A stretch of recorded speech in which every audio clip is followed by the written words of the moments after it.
Bismillahirrahmanirrahim. Assalamualaikum warahmatullahi wabarakatuh. Sepanjang sejarah, harta karun milik Qarun telah menyita pikiran banyak orang, dan banyak orang yang menunggu kemunculan harta karun itu untuk bisa menyelesaikan masalah yang ada di dunia ini. Lalu siapakah Qarun itu? Di manakah ia hidup? Bagaimanakah akhir dari kehidupannya? Dan di mana harta kekayaannya dilenyapkan?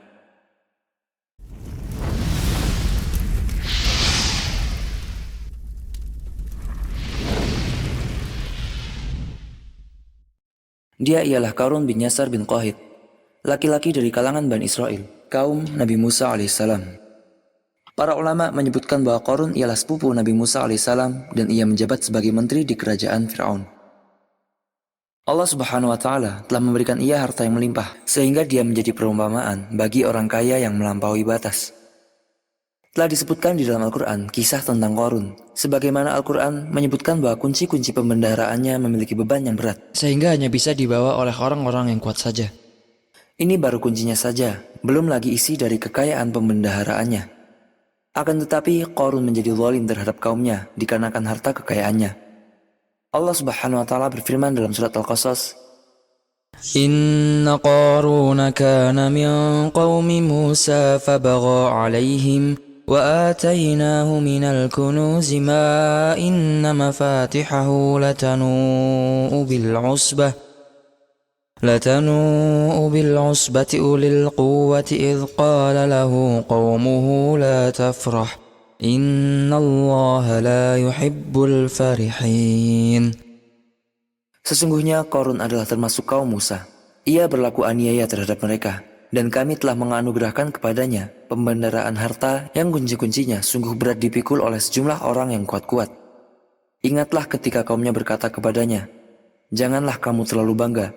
Sesungguhnya Allah tidak menyukai orang-orang yang membanggakan diri." Ayat ini menyebutkan bahwa Qarun telah berlaku aniaya, namun bentuk penganiayaannya tidak diketahui bagaimana ia memperlakukan kaumnya. Barangkali ia telah merampas tanah dan harta mereka, atau barangkali ia tidak menunaikan hak-haknya terhadap hartanya, atau ia tidak menunaikan haknya kepada orang-orang fakir.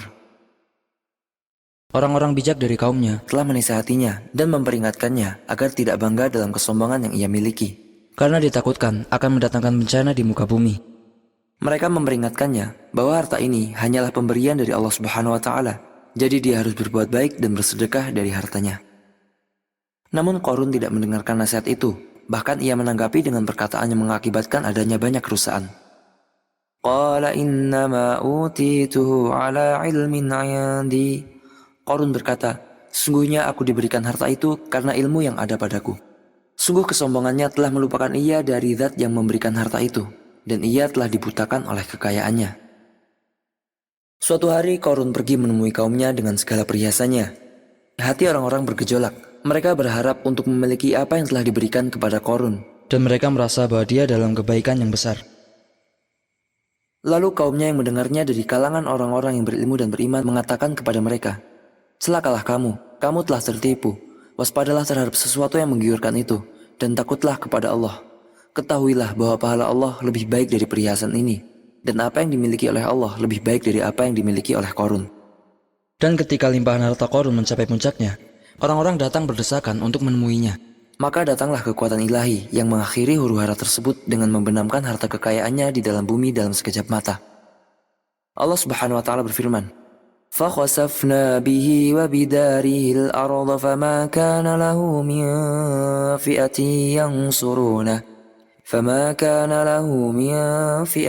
يَنْصُرُونَهُ مِنْ دُونِ اللَّهِ وَمَا كَانَ مِنَ الْمُنْتَصِرِينَ. Maka kami benamkanlah Qarun beserta rumahnya ke dalam bumi. Maka tidak ada baginya suatu golongan pun yang menolongnya terhadap azab Allah. Dan tiadalah ia termasuk orang-orang yang membela dirinya. Ibnu Katsir meriwayatkan di dalam kitab Bidayah wa Nihayah bahwasanya Qarun itu hasad kepada Nabi Musa alaihissalam.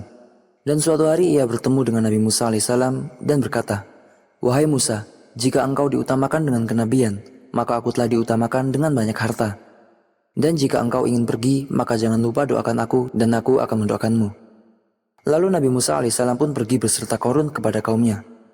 Maka Nabi Musa berkata, "Kamu yang akan berdoa atau aku yang akan berdoa?" Qarun pun menjawab, aku yang akan berdoa. Maka kemudian Qarun berdoa, namun doanya tidak dikabulkan. Lalu Nabi Musa alaihissalam berkata, saya yang akan berdoa. Qarun pun menjawab, iya. Lalu Nabi Musa pun berdoa, ya Allah, perintahkanlah bumi. Sungguh Qarun telah berbuat sewenang-wenang.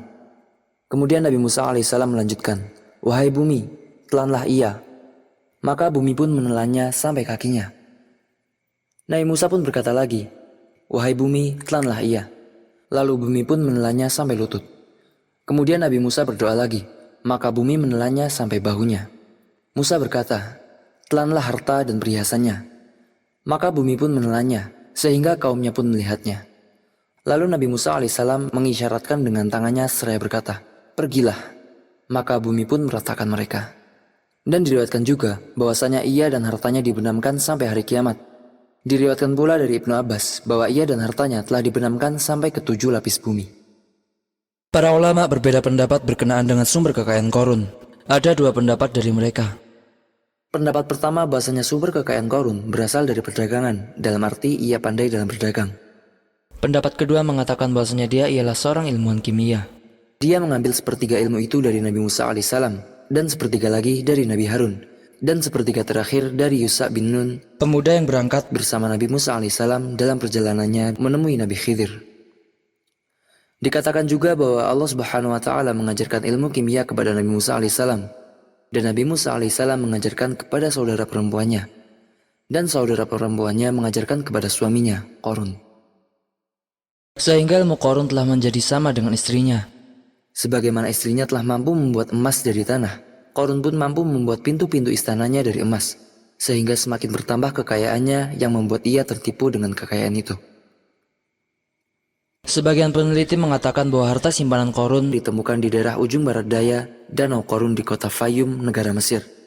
Karena di sana ditemukan sisa kerajaannya.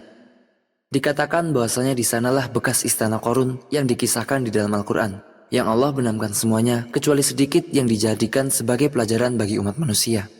Para peneliti berkata Bahwa istana Qarun terdiri dari 3 lantai dan 365 kamar. Tidak ada yang tersisa dari pintu-pintunya, melainkan pintu yang terbuat dari granit. Di sana juga ditemukan kursi yang dihiasi dengan emas, dan di bawah kursi singgasananya terdapat lubang besar berwarna gelap yang memanjang ke bawah sedalam 3 lantai, dan konon di dalamnya terdapat jasadnya Qarun. Dan di kedua sisi kursinya terdapat 2 tangga yang melintas ke arah 2 kota, yang memungkinkan untuk Qarun bisa keluar dari kerajaannya menuju luar kota apabila terjadi penyerangan. Adapun di lantai 2-nya terdapat tempat pembendaharaan emas, dan di lantai ketiga terdapat tempat pemujaan 2 dewa yang digambarkan di dinding. Di kamarnya yang luas mereka juga menemukan dokumen papirus yang tertulis angka-angka dan perhitungan, yang kemudian dipindahkan ke Museum Mesir di Kairo. Dan dikatakan bahwa perhitungan inilah yang digunakan Qarun untuk mengubah tanah menjadi emas. Wallahu ta'ala alam, wa sallallahu wasallam wa baraka ala sayyidina Muhammad wa ala alihi wa sahbihi ajma'in. Wassalamualaikum warahmatullahi wabarakatuh.